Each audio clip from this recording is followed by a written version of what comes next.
Call receive না করলে সাথে সাথে সেকেন্ড কল দেয়া অভদ্রতা, এটা কি আপনি জানেন? এই নিয়ম 8-10টা সাধারণ মানুষের জন্য। প্রিয় মানুষ কল না ধরলে বারবার কল দেয়া যায়, আর প্রিয় মানুষ কল না ধরলে টেনশন বাড়ে, আর টেনশন বাড়লে টেনশন কমানোর জন্য বারবার কল দেওয়ার নিয়ম আছে। বাহ, কথা তো ভালোই শিখছেন। এখন বলেন কি বলবেন?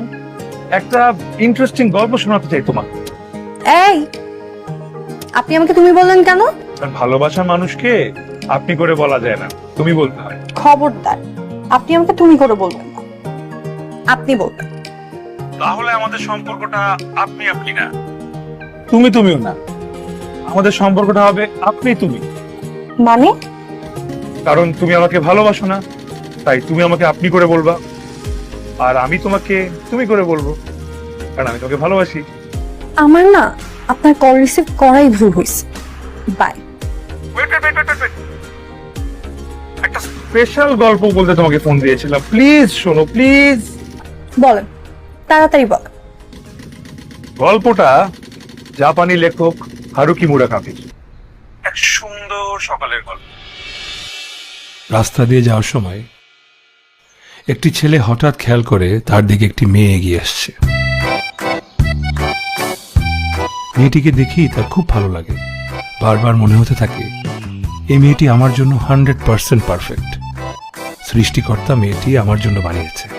ছেলেটি ভাবল যে করেই হোক মেয়েটির সাথে কথা বলবে, কিন্তু কি বলবে খুঁজে পায় না।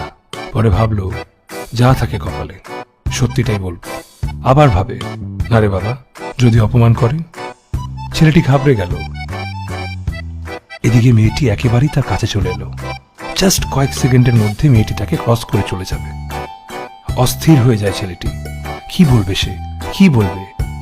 ঠিক তখনই ছেলেটার মাথায় দারুণ একটা বুদ্ধি আসলো। সে গিয়ে বলল,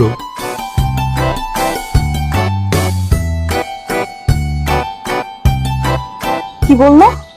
এখানে আমরা একটা ছোট্ট বিজ্ঞাপন বিরতি নিচ্ছি, বাকিটা কখনো সামনাসামনি দেখা হলে তখন বলবো। ওকে, বাই।